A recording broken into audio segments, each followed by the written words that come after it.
क्या हुआ जब एक सच्चे भक्त की सच्चाई की गवाही देने स्वयं ठाकुर जी अदालत में पहुंचे। कैसे एक छोटी सी गांव की सादगी और आस्था ने न्याय की सबसे बड़ी मिसाल बना दी। आज की कहानी एक सच्ची घटना पर आधारित है जो उत्तर प्रदेश के वृंदावन में घटित हुई थी। वृंदावन की गलियों में एक संत रहा करते थे जिनका नाम था स्वामी शरणानंद था। लोग उन्हें सम्मान से न्याय महात्मा कहा करते थे, लेकिन यह नाम उन्हें संन्यास लेने के बाद नहीं बल्कि एक अनोखी जीवन यात्रा के बाद मिला। किसी दिन एक युवक ने स्वामी जी को देखा और पास खड़े एक साधु से पूछा, बाबा लोग इन्हें न्याय महात्मा क्यों कहते हैं? साधु मुस्कुराए और बोले, बेटा कभी यह जिला अदालत में न्यायाधीश थे, वर्षों तक लोगों को इंसाफ दिलाते रहे, पर एक दिन सब कुछ छोड़कर वृंदावन में ठाकुर जी की सेवा में लग गए। 20 साल पहले इसी जिले के गांव में एक सरल और निष्ठावान व्यक्ति रहा करता था जिसका नाम था गोपाल दास। लेकिन गांव के सभी लोग उसे प्रेम से भोले भैया कहकर पुकारते थे। उसके छल स्वभाव के कारण बोले भैया ठाकुर जी के ऐसे भक्त थे जिनकी हर बात ठाकुर जी पर जाकर खत्म होती थी। अगर कोई पूछता भैया ये चमत्कार कैसे हुआ, भोले भैया हंसकर कहते, मुझे नहीं मालूम कि तो ठाकुर जी ही जानते हैं। यदि कोई जीवन के निर्णयों में उलझ जाता तो उनका वही उत्तर होता, भैया ये तो ठाकुर जी ही तय करेंगे। भोले भैया की पहचान गांव में उनके नाम से नहीं बल्कि उनकी भक्ति और सरलता से थी। वे प्रतिदिन ठाकुर जी के मंदिर में जाकर सेवा करते, दीप जलाते, घंटी बजाते और भजन गाते। उनके जीवन का हर क्षण ठाकुर जी को समर्पित था। एक दिन की बात है, गोपाल दास जी की पत्नी ने अपने पति उस भोले भैया से कहा, जी हमारी बिटिया अब सयानी हो चुकी है और उसकी अवस्था अब विवाह योग्य हो गई है, इसलिए जी कोई अच्छा सा घर बार देखकर हमारी इस बिटिया की शादी जल्दी से करा दो। गोपाल दास जी बोले, हो जाएगी प्रिय, तुम क्यों चिंता करती हो? अपने पति के ऐसे वचनों को सुनकर उनकी पत्नी बोली, चिंता की तो बात ही है जी, घर में एक पैसा भी नहीं है और बिना पैसों के भला बिटिया की शादी कैसे होगी? पत्नी की बात सुनकर गोपाल दास जी बोले, अरे तुम क्यों चिंता करती हो, ठाकुर जी चाहेंगे तो सब कुछ अच्छे से ही होगा। और इतना कहकर गोपाल दास जी ठाकुर जी के मंदिर को चले गए। बेटी के लिए लड़का देखा गया। शादी का दिन निश्चित हुआ। जब बारात आने के एक हफ्ता शेष रह गए तो गोपाल दास जी की पत्नी ने फिर से अपने पति से कहा, बिटिया की शादी में अब ज्यादा समय शेष नहीं रहा है और अभी तक आपने पैसों का कोई इंतजाम नहीं किया है। अब आपको पैसों का इंतजाम कर लेना चाहिए, नहीं तो हमारी बड़ी बदनामी होगी। पत्नी की बात सुनकर गोपाल दास जी अपने गांव के साहूकार के घर की तरफ चले। साहूकार के घर पहुंचकर उन्होंने साहूकार को प्रणाम किया। जब साहूकार ने उनके आने का कारण पूछा तो उन्होंने बड़ी सादगी से उस साहूकार को बता दिया कि साहूकार जी मेरी बिटिया की शादी है और मुझे कुछ पैसों की आवश्यकता है। यदि आप मुझे कुछ पैसे दे देंगे तो मैं कुछ समय बाद ही आपको सूद समेत वह पैसा वापस लौटा दूंगा। साहूकार ने गोपाल दास जी को पैसे दिए और अपने वही खाते में दिन तारीख और जो गोपाल दास जी को पैसे दिए थे वह चढ़ा दिया। गोपाल दास जी उस साहूकार से पैसे लेकर और उन पैसों को अपनी जेब में रखकर अपने घर की तरफ चल दिए। गोपाल दास जी अपने घर पहुंचे। उन्होंने अपनी पत्नी के हाथों में वो रुपए थमाए और रुपए देने के बाद वो फिर से बिहारी जी के मंदिर में बिहारी जी की सेवा करने के लिए। दोस्तों वो दिन भी आ गया। उस दिन गोपाल दास जी की बिटिया की शादी होनी थी। गोपाल दास जी ने बड़े ही धूमधाम से अपनी बिटिया की शादी की। उसे बहुत सा दान दहेज देकर अपने घर से विदा किया। जब बिटिया की शादी हो गई और बिटिया अपनी ससुराल चली गई तो गोपाल दास जी ने अपने दोनों बेटों को बुलाया और अपने दोनों बेटों से कहा, बेटा ठाकुर जी की कृपा से तुम्हारी बहन की शादी बड़े ही धूमधाम से संपन्न हो गई है। अब तुम भी बड़े हो गए हो, इसलिए बेटा तुम दोनों को अपनी जिम्मेदारी समझते हुए अब तुम्हें कोई काम धंधा देख लेना चाहिए। दोस्तों गोपाल दास जी के 2 पुत्र थे। दोनों पुत्र बड़े ही आज्ञाकारी थे। जब दोनों बेटों ने अपने पिता की ऐसी बातों को सुना तो बड़ा बेटा बोला, ठीक है पिताजी, हम दोनों भाई कल ही शहर चले जाते हैं और शहर जाकर कोई काम धंधा ढूंढते हैं। बेटों की बात सुनकर गोपाल दास जी बहुत ही खुश हुए और अपने बेटों को आशीर्वाद देते हुए वो ठाकुर जी के मंदिर को चले गए और ठाकुर जी की सेवा में लग गए। गोपाल दास जी के दोनों पुत्र बड़े ही होनहार थे। वे दोनों शहर गए और शहर जाकर उन्होंने खूब मेहनत की। करीब 6 महीने के पश्चात गोपाल दास जी के दोनों बेटे अपने घर वापस लौट आए और सहस्र कमाकर खूब सारा धन ले आए। अपने घर वापस लौटे। घर आकर उन दोनों बेटों ने अपने पिताजी गोपाल दास जी को घर बुलाया और अपने पिताजी से कहा, पिताजी, जो आपने साहूकार से पैसे उधार लिए थे, उन पैसों को आप ले जाकर ब्याज सहित उस साहूकार को वापस कराओ, क्योंकि हम दोनों भाई शहर से वह पैसे कमा लाए हैं। पुत्रों की बात सुनकर गोपाल दास जी ने बेटों से पैसे लिए और फिर साहूकार के घर की तरफ कुचल दिया। साहूकार के घर की तरफ जब वह जा रहे थे तो रास्ते में ही ठाकुर जी का मंदिर था। गोपाल दास जी मंदिर में गए, ठाकुर जी को प्रणाम किया। प्रणाम करने के पश्चात वह साहूकार के घर की तरफ चले गए। दोस्तों, गोपाल दास जी साहूकार के घर पहुंचे, साहूकार को प्रणाम किया। साहूकार ने पूछा, बताओ बोले भैया, कैसे आना हुआ? क्या कोई और आवश्यकता है पैसों की?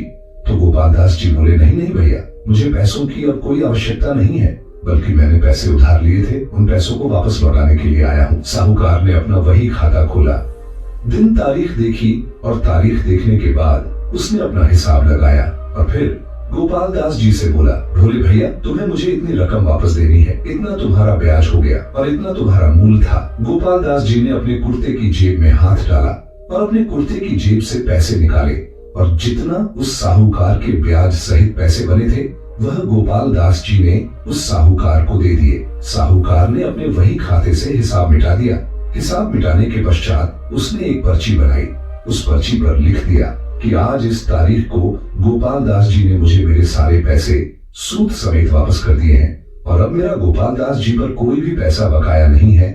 और ऐसा लिखकर उस साहूकार ने वह पर्ची गोपाल दास जी की तरफ बढ़ाई और पर्ची बढ़ाते हुए वह साहूकार बोला, लो बोले भैया, यह पर्ची और इसे ठीक से पढ़ लो। गोपाल दास जी ने पर्ची पकड़ते हुए कहा, कोई बात नहीं भैया, आपने लिखा होगा तो सही सही लिखा होगा, मुझे तो पढ़ना लिखना आता नहीं है और मुझे आप पर पूर्ण विश्वास है। जब साहूकार ने गोपाल दास जी के ऐसे वचनों को सुना तो उसके मन में लालच आ गया। साहूकार सोचने लगा कि इसे तो पढ़ना लिखना आता नहीं है, क्यों ना मैं इसको एक फर्जी पर्ची बनाकर दे देता हूँ और इस पर से दोबारा से पैसा वसूल करता हूँ। जब उस जमींदार के मन में पाप आ गया तो उसने गोपाल दास जी से कहा, आप ये पर्ची थोड़ी देर यही रख दीजिए और अंदर से मेरे लिए थोड़ा पानी ले आइए। गोपाल दास जी पानी लेने अंदर गए, तब तक उसने पहले वाली पर्ची को तो खाते में रख दिया और उसके स्थान पर एक दूसरी पर्ची तैयार की और उस पर पेंसिल से आड़ी तिरछी लकीरें खींच दी। और जब गोपाल दास जी वापस आए तो उस पर्ची को गोपाल दास जी को देते हुए वह साहूकार बोला, लो भोले भैया, तुम्हारे हिसाब की पर्ची। गोपाल दास जी बहुत ही सीधे साधे इंसान थे। उन्होंने वह पर्ची ली, अपनी कुर्ते की जेब में रखी और फिर साहूकार से कहा, अच्छा भैया, अब मुझे इजाजत दो, मेरे ठाकुर जी मेरी राह देख रहे होंगे। और ऐसा कहकर वह गोपाल दास जी साहूकार के घर से निकले और सीधे ठाकुर जी के मंदिर में पहुंच गए। और मंदिर पहुंचकर उन्होंने साहूकार से मिली पर्ची बिहारी जी के चरणों में रखी और उस पर्ची को रखने के बाद वह बिहारी जी की सेवा में लग गए। दोस्तों, कुछ दिनों के बाद उस साहूकार ने अपना एक आदमी गोपाल दास जी के घर भेजा और उसे भेजकर यह संदेशा भिजवाया कि आपने जो साहूकार से पैसे लिए थे वह पैसे वापस मंगाए हैं। जब गोपाल दास जी के घर वालों को उस आदमी ने यह संदेशा दिया तो गोपाल दास जी के घर वालों ने गोपाल दास जी को बुलाया और उनके पुत्रों ने अपने पिता से पूछा, पिताजी, हमने जो आपको पैसे दिए थे क्या वह आपने साहूकार को अभी तक नहीं दिए? अपने पुत्रों के ऐसे वचनों को सुनकर गोपाल दास जी कहने लगे, नहीं नहीं बेटा, मैं तो साहूकार का पूरा हिसाब कराया था और साहूकार ने मुझे एक पर्ची भी दी थी। गोपाल दास जी के बेटों ने कहा, तो शायद उनसे कोई गलती हो गई होगी। एक काम करो पिताजी, आप उनके पास जाओ और उनसे कहना कि मैंने तो आपका पूरा हिसाब कर दिया है, फिर आपने मेरे घर पर अपना आदमी क्यों भेजा? गोपाल दास जी फिर से साहूकार के पास पहुंच गए और साहूकार से कहने लगे, महाजन, मैंने तो आपका पाई पाई का हिसाब कर दिया था, फिर आपने अपना आदमी मेरे घर पैसे लेने के लिए क्यों भेजा? साहूकार के मन में तो पहले से ही लालच भरा हुआ कि भोले भाले गोपाल दास जी से मुझे दोबारा पैसे लेने हैं। उसी लालच के वशीभूत होकर वह साहूकार गोपाल दास जी से बोला, नहीं नहीं बोले भैया, अभी आपने मुझे पैसे नहीं दिए हैं। गोपाल दास जी कहने लगे, भैया ठीक से याद करो, मैंने आपको पैसे दिए हैं और उसके बदले में आपने मुझे एक पर्ची भी दी थी। साहूकार क्रोध में आंखें लाल करते हुए बोला, लगता है आपकी बुद्धि सठिया गई है, आप थोड़े बुजुर्ग हो गए हैं, इसलिए आपको याद नहीं है, आपने किसी और को दिए होंगे और आप यह सोच रहे हैं कि वह पैसे आपने मुझे दिए हैं। आप अपने दिमाग पर जोर डालिए और 2 दिन के अंदर मेरे पैसे मुझे मिल जाने चाहिए, या तो तुम मुझे मेरे पैसे समय से पहुंचा देना, नहीं तो मैं तुम्हारे खिलाफ कोर्ट में केस कर दूंगा। साहूकार के जब ऐसे वचनों को जब गोपाल दास जी ने सुना तो वह कहने लगे, भैया तुम्हें जो करना है वह करो, मैं तो बस इतना जानता हूँ कि मैंने तुम्हें पैसे दिए हैं और अब मैं तुम्हें दोबारा एक पाई भी नहीं दूंगा। और इतना कहकर गोपाल दास जी साहूकार के घर से वापस लौट आए और मंदिर में बैठकर ठाकुर जी का भजन करने लगे। दोस्तों, अगले दिन की सुबह साहूकार कोर्ट में गया और कोर्ट में उसने गोपाल दास जी के खिलाफ केस कर दिया। जब केस दर्ज हो गया तो कोर्ट से उन्हें एक सम्मान आया जिसमें लिखा था कि इस तारीख को तुम्हें कोर्ट में हाजिर होना है, जहाँ पर तुम्हें यह बताना है कि आप साहूकार के पैसे क्यों नहीं लौटा रहे हैं। तो वह दिन भी आया जिस दिन उसके इसकी तारीख थी। गोपाल दास जी और साहूकार दोनों कोर्ट पहुंच गए। सामने जज साहब बैठे हुए थे। जब बदली ने पुकारा तो गोपाल दास जी खटखड़ी में जाकर खड़े हो गए। जब जज ने पूछा, क्यों भाई गोपाल दास जी, आपने अभी तक साहूकार के पैसे क्यों नहीं लौटाए? गोपाल दास जी कहने लगे, जज साहब, मैंने तो इनका पाई पाई का हिसाब कर दिया था और पता नहीं क्यों मुझ पर अकारण ही दोष लगा रहे हैं। जज ने पूछा, गोपाल दास जी, जब तुमने साहूकार को पैसे दिए थे तो साहूकार से तुमने कोई सबूत लिया था? गोपाल दास जी बोले, जी हुजूर, मैंने जब साहूकार को रुपए लौटाए थे तो साहूकार ने मुझे सबूत के तौर पर एक पर्ची दी थी।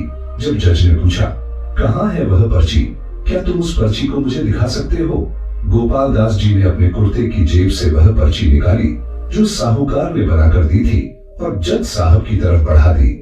जज साहब ने वो पर्ची देखी और पर्ची देखकर जज साहब बोले, इसमें तो ऐसा कुछ भी नहीं लिखा है जिससे पता चल सके कि तुमने साहूकार के पैसे लौटा दिए हैं। जज की यह बात सुनकर आज वह गोपाल दास जी रोने लगते हैं और रोते रोते कहते हैं, जज साहब, मुझे इस साहूकार ने जो पर्ची दी थी वो मैंने आपको दिखा दी, इससे आगे मैं कुछ नहीं जानता।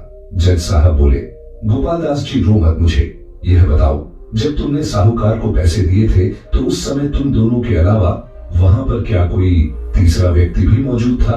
जज की बात सुनकर गोपाल दास जी बोले, जी हुजूर, वहां पर हम दोनों के अलावा ठाकुर जी मौजूद थे और मुझे पैसे देते हुए ठाकुर जी ने देखा था। जब ठाकुर जी ने यह बताया तो वह जज साहब सोचने लगे कि जब गोपाल दास जी ने पैसे दिए होंगे तो कोई ठाकुर जी नाम का शख्स वहां होगा। उस जज को क्या पता था कि गोपाल दास जी जिस ठाकुर जी के बारे में बता रहा है वह तो तीनों लोगों के मालिक हैं और तीनों लोगों के पालनहार है।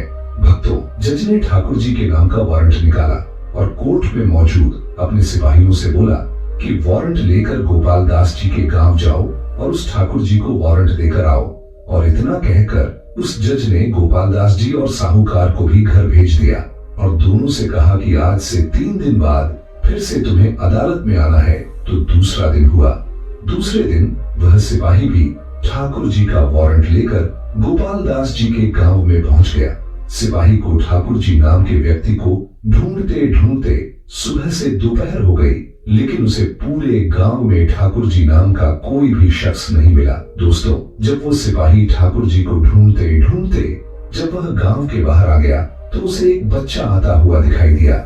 सिपाही उस बच्चे के पास पहुंचा और उस बच्चे से पूछने लगा, बेटा, बांके बिहारी का घर कहाँ है? तो उस बच्चे ने मंदिर की तरफ इशारा करते हुए कहा, ताऊ जी, वो मंदिर देख रहे हो ना, वहीं रहते हैं ठाकुर जी। बच्चे की बात सुनकर वह सिपाही सोचने लगा, शायद कोई मंदिर का पुजारी होगा जिसका नाम ठाकुर जी है। वह सिपाही मंदिर के गेट पर पहुंचा और मंदिर के दरवाजे में अपना पैर मारते हुए बोला, क्या कोई अंदर है मंदिर का? पुजारी निकलकर मंदिर से बाहर आया और हाथ जोड़ते हुए बोला, क्या बात है साहब, आप यहाँ किसे ढूंढ रहे हैं? पुजारी की बात सुनकर वो सिपाही बोला कि ठाकुर जी यहीं रहते हैं। पुजारी बोला, जी हुजूर, ठाकुर जी यहीं रहते हैं। उस सिपाही ने पुलिस वाले की तरह ही सवाल किया, आप कौन?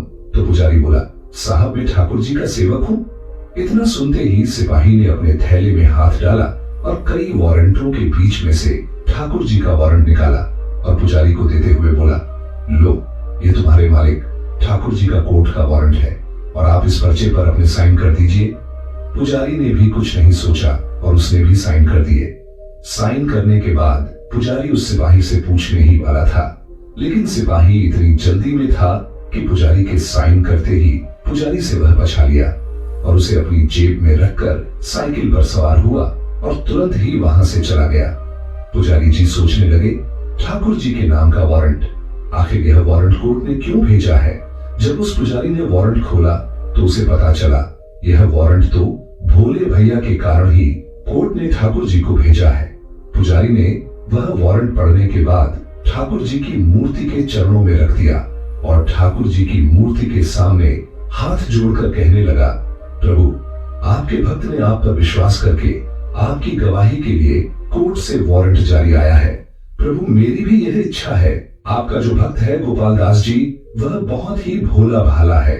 प्रभु से यह भी झात नहीं है कि भला पत्थर की मूर्तियां भी कभी किसी की गवाही देती हैं। प्रभु, मेरी इच्छा है कि आप अपने उस भक्त का विश्वास मत टूटने देना और ऐसा कोई चमत्कार जरूर कर देना जिससे उस भक्त की लाज रह जाए और उसका आपके प्रति जो विश्वास है वह ना टूट पाए। इतना कहकर वह पुजारी उस वारंट को ठाकुर जी के चरणों में समर्पित करके वहां से चला जाता है। दोस्तों, दूसरा दिन हुआ। पुजारी ने ठाकुर जी की मूर्ति को स्नान कराया। कराने के बाद पुजारी ने ठाकुर जी की मूर्ति के सामने कई सारे वस्त्र रख दिए और ठाकुर जी की मूर्ति के आगे हाथ जोड़कर वह पुजारी कहने लगा, भगवान, आपके सामने कई सारे वस्त्र रखे हुए हैं, आपको जो पसंद हो वह पहन लेना, लेकिन अपने उस भोले भाले भक्त की गवाही देने कोर्ट जरूर जाना। और ऐसा कहकर वह पुजारी मंदिर से बाहर चला गया। जब कोर्ट जाने का समय हुआ तो वह गोपाल दास जी सबसे पहले ठाकुर जी के मंदिर गए, ठाकुर जी को प्रणाम किया और ठाकुर जी को प्रणाम करके कहने लगा, प्रभु, आपको तो पता ही है कि मैंने साहूकार से जो पैसे लिए थे वो उसे लौटा दिए और उसकी पाई पाई का हिसाब कर दिया और वह अब मुझ पर झूठा आरोप लगा रहा है और अदालत में वह मुझे बेईमान सिद्ध कराना चाहता है। इसीलिए प्रभु, आप कोर्ट में जरूर आना और उस जज को साफ साफ बता देना जो सत्य है ठाकुर जी मूर्ति के सामने। ऐसा कहकर और फिर ठाकुर जी की मूर्ति को प्रणाम करके गोपाल दास जी कोर्ट के लिए चल देता है और कुछ समय पश्चात वह कोर्ट में पहुंच जाता है। दोस्तों, कोर्ट की कार्रवाई शुरू हुई। जज साहब अपनी कुर्सी पर बैठे। जज साहब ने गोपाल दास जी से कहा, गोपाल दास जी, आपके गवाह ठाकुर जी कहाँ हैं? गोपाल दास जी बोला, हुजूर, वो आते ही होंगे। जज ने अपने अर्दली से कहा कि ठाकुर जी को बुलाओ। अर्दली ने जब आवाज लगाई, ठाकुर जी हाजिर हो, ठाकुर जी हाजिर हो, तीसरी बार जैसे ही उसने कहा ठाकुर जी, वह इतना ही कह पाया कि पीछे से आवाज आई, जी जज साहब, मैं आ चुका हूँ। साहूकार ने जब ऐसी आवाज सुनी तो साहूकार सोच में पड़ गया कि जब गोपाल दास जी ने मुझे पैसे दिए थे तब तो वहां कोई नहीं था, ये बुद्धा कहां से आ गया। जज ने जब पीछे से आई हुई आवाज की तरफ अपनी दृष्टि दौड़ाई तो उन्होंने देखा एक बुजुर्ग व्यक्ति कोर्ट की तरफ बढ़ा चला आ रहा है। उसके कपड़े फटे हुए हैं, सिर पर साफा बंधा हुआ है, गले में रुद्राक्ष की माला है और चेहरे पर एक अलग ही विलक्षण तेज है और मंद मंद मुस्कुराते हुए कोर्ट की तरफ चले आ रहा है। उस जज ने अपने जीवन काल में बहुत से लोगों को देखा था। वह जज एक से एक अच्छे व्यक्ति से मिला था, लेकिन जो तेज उस बुजुर्ग व्यक्ति के चेहरे में दिख रहा था, ऐसा विलक्षण तेज वाला व्यक्ति उसने आज तक नहीं देखा था। जब वह बुजुर्ग कटघड़ी में आकर खड़ा हो गया, जज ने जब पूछा, क्या तुम्हारा नाम ही ठाकुर है? तो वह बुजुर्ग बोला, जी जज साहब, मेरा नाम ही ठाकुर है। जज साहब ने उस बुजुर्ग से दूसरा सवाल किया कि जब गोपाल दास जी ने साहूकार को पैसे लौटाए थे, क्या तुम उस समय वहां मौजूद थे? तो वह बुजुर्ग व्यक्ति बोला, जी हुजूर, मैं वहां मौजूद था और गोपाल दास जी ने सूद समेत सारे पैसे मेरे सामने ही दिए थे। जब उस बुजुर्ग की बातों को साहूकार ने सुना तो साहूकार कहने लगा, जज साहब, ये बूढ़ा व्यक्ति झूठ बोल रहा है। जज साहब ने कहा, ऑर्डर ऑर्डर। साहूकार, जब आपको बोलने का मौका दिया जाए तभी आप बोले, बीच में बोलकर अदालत की कार्यवाही में व्यवधान उत्पन्न करें। जज की बात सुनकर साहूकार शांत होकर खड़ा हो गया। फिर जज ने ठाकुर जी की तरफ देखते हुए ठाकुर जी से पूछा, ठाकुर जी, आपने बताया कि जब गोपाल दास जी ने पैसे दिए तब आप वहां मौजूद थे और आपके सामने ही गोपाल दास जी ने साहूकार के पैसे लौटाए। क्या इस बात का तुम्हारे पास कोई सबूत है? तब ठाकुर जी ने कहा, जी बिल्कुल, मेरे पास इस बात का सबूत है। जज ने पूछा, क्या सबूत है? तो ठाकुर जी बोले, जज साहब, साहूकार जहां बैठता है उसके बाएं तरफ एक अलमारी है। उस अलमारी के भीतर 3 दराज है। उस अलमारी के बीच वाली दराज में एक लाल रंग की वही खाता है। उस वही खाते के 44 नंबर पेज पर एक पर्ची है जिस पर लिखा है कि उक्त दिनांक को गोपाल दास जी ने मेरे सारे पैसे सूद समेत मुझे लौटा दिए हैं और अब मेरा गोपाल दास जी पर कोई भी पैसा बकाया नहीं है। जज ने उस साहूकार से पूछा, क्या तुम्हारे घर पर कोई ऐसी अलमारी है? तो साहूकार बोला, जी जज साहब, मेरे घर में एक अलमारी है। जज ने साहूकार से उस अलमारी की चाबी मांगी और उस चाबी को एक पुलिस वाले को देते हुए कहा कि तुम अभी साहूकार के घर जाओ और यह देख कर आओ कि यह जो ठाकुर जी कह रहा है क्या यह सत्य है। इसके कहे अनुसार यदि उस अलमारी में कोई वही खाता हो तो तुरंत उस वही खाते को अदालत में लेकर आना। दोस्तों, जज का आदेश पाते ही वह पुलिस वाला साहूकार के घर चला जाता है और उस वही खाते को ले आता है और लाकर जज साहब को दे देता है। जब जज साहब ने वहां वही खाता खोला तो उसमें से वह पर्ची निकल आती है जो उसने गोपाल दास जी के पैसे देते समय बनाई थी।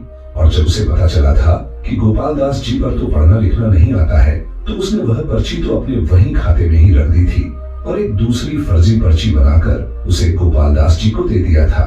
जब जज ने वह पर्ची पढ़ी तो वह पूरा मामला समझ गया कि साहूकार झूठ बोल रहा है। जब जज ने साहूकार से पूछा, तुमने गोपाल दास जी पर झूठा इल्जाम लगाया, तो साहूकार हाथ जोड़कर जज से माफी मांगने लगा और सब कुछ जज को बता दिया।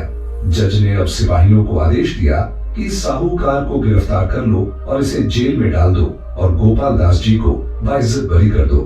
जज ने बिहारी जी को धन्यवाद देने के लिए जैसे ही गडकरी की तरफ देखा तो वहां से ठाकुर जी गायब हो चुके थे। जज ने गोपाल दास जी से पूछा कि ठाकुर जी कहाँ गए, तो गोपाल दास जी बोला, हुजूर, उन्हें तो बहुत सारे काम रहते हैं, उनके बहुत से मंदिर हैं और उन्हें सबको देखना पड़ता है, इसलिए वह तो चले गए। जज बोला, कोई बात नहीं गोपाल दास जी, अब तुम भी अपने घर जा सकते हो। जज ने अदालत की कार्रवाई समाप्त की। कार्रवाई समाप्त करने के बाद उसने वो सिपाही बुलाया जो बिहारी जी को वारंट देने ठाकुर जी के घर गया था। उस सिपाही से जज ने कहा, भाई सिपाही, मुझे उस बुजुर्ग व्यक्ति ठाकुर जी से मिलने की इच्छा है। सिपाही बोला, क्यों साहब, अब क्या रह गया, अब आप उस बुजुर्ग व्यक्ति से मिलना क्यों चाहते हो?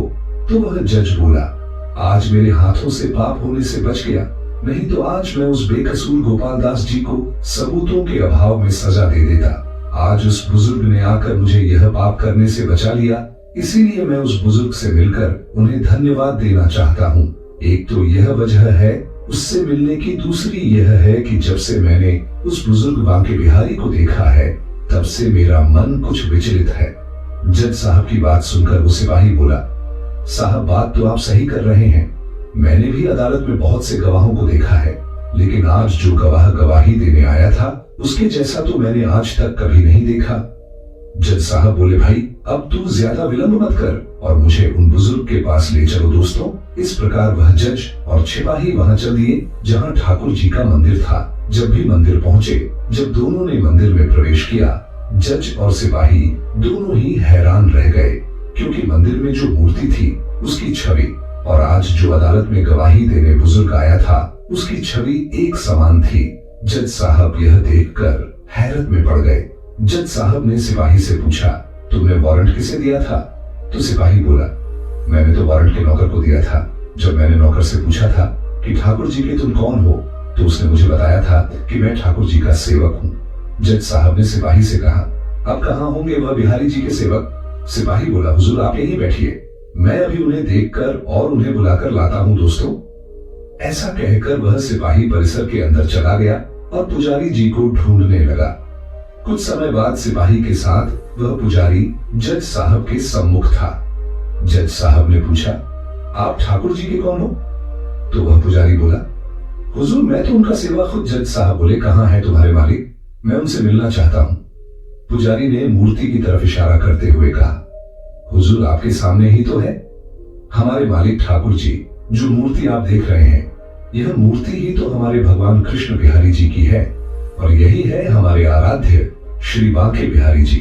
दोस्तों, जब जज ने पुजारी के ऐसे वचनों को सुना तो वह जज सब कुछ समझ चुका था। उसे पता चल चुका था कि आज उसकी अदालत में कोई और नहीं बल्कि स्वयं साक्षात भगवान श्री कृष्ण जी ही गवाह के रूप में अपने भक्त की गवाही देने के लिए आए थे।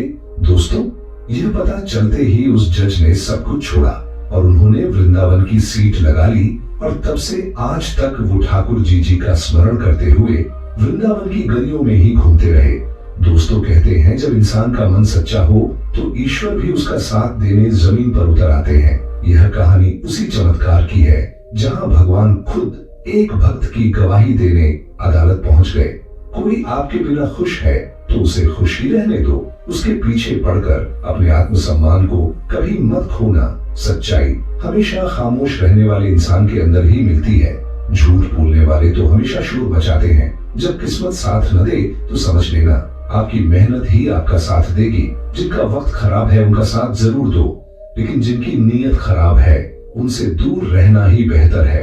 जिंदगी छोटी नहीं होती, लोग जीना ही देर से शुरू करते हैं। जब तक रास्ते समझ जाते हैं तब तक लौटने का वक्त हो जाता है। रात को रोकर सोना और सुबह उठकर किसी को महसूस भी न होने देना। जिंदगी यह हुनर भी सिखा देती है, ना परेशान किसी को कीजिए, मैं हैरान किसी को कीजिए। कोई लाख गलत भी बोले बस मुस्कुरा कर छोड़ दीजिए। समय मनुष्य के बनाए मार्गों पर नहीं चलता, मनुष्य को समय के दिखाए मार्ग पर चलना पड़ता है। इसी को नियति कहते हैं। आप कभी भी जो करें अपनी मेहनत और नियति पर विश्वास रखें। बिना कुंडली मिलाए आजीवन चलने वाला एक अद्भुत संबंध केवल प्रेम है। यह दर्शाता है कि वास्तविक प्रेम में कोई शर्तें नहीं होती और इसे बिना किसी स्वार्थ या अपेक्षाओं के निभाना चाहिए। तो दोस्तों, कैसी लगी आपको ये कहानी? आप हमें कमेंट सेक्शन में जरूर बताना, और अच्छी लगी हो तो इस चैनल को सब्सक्राइब जरूर कर लेना। तो चलिए मिलते हैं ऐसी ही कोई नई कहानी में। तब तक के लिए अपना ख्याल रखें।